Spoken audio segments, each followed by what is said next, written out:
I want to talk to you about time. You know what I mean by time. Time. The time of your life. Time to go. To be on time, overtime. A big time. Crunch time. To pass time, kill time. It's said that we never experience the present because by the time any stimulus gets to our brain, it's already in the past. We're 80 milliseconds too late watching a movie of our lives.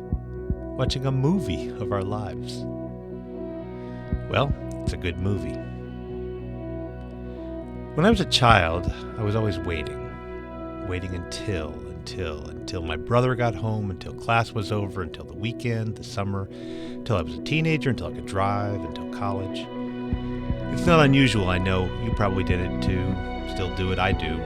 Lop off chunks of life until the next thing, and the next, and the next. Even as a teenager, though, I knew this was a problem, all this anticipation, this giant need that couldn't be filled. I kept dumping experience into this hole of my life, and it never seemed to get full.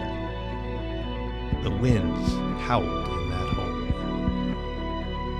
The summer before I went to college, I met someone who would become my very good friend. The first day we met, he said, "Hey, you're going to college. What do you think is the meaning of the human endeavor?"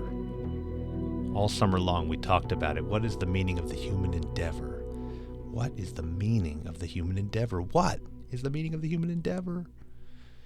We finally decided you could only know the answer to this question when you jumped up in the air, when you were at the very top of your jump, the infinitesimally short moment when you stop going up and haven't started to come down.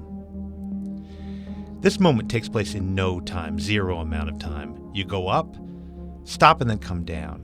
Up, stop and down. Up, stop and down. The stop is in no time. So you can't really know the meaning of the human endeavor, or you know it, but it always ends up just outside your grasp, like time itself. Here's one thing you do know, though. Being with your friend trying to know the meaning of the human endeavor is something good, and it quiets the howling winds of loneliness, and it fills the emptiness of disappearing time. Another good friend told me a story. He was waiting for an after-hours concert to begin, drinking a beer, waiting. Someone he didn't know came up to him and asked, "Hey, what are you doing?" He said, "What? I'm waiting." And the guy said, "Well, stop waiting." It blew his mind. Stop waiting. Just stop waiting. All his life he'd been waiting, and the answer was to stop waiting.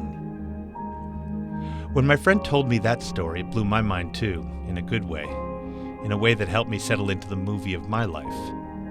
To watch the world, as it existed 80 milliseconds ago maybe, but the world play out in my perception.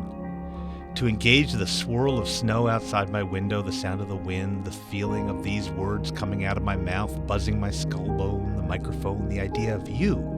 It's happening now. And in the future, too, when you hear this, whoever you are. So this no time of the moment, we owe this in part to my friend and his back there in time ago distant epiphany. He's in my stop waiting moments. His story changed my brain.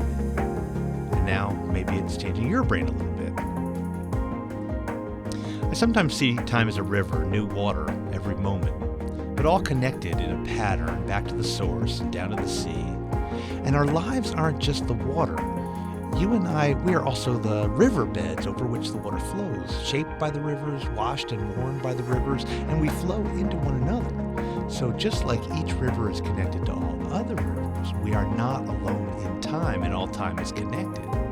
Our patterns are shaped by the deepest time, ancestors, millennia, and stardust ago. We boil up into the sky of our shared moments. We rain and tumble rocks into sand.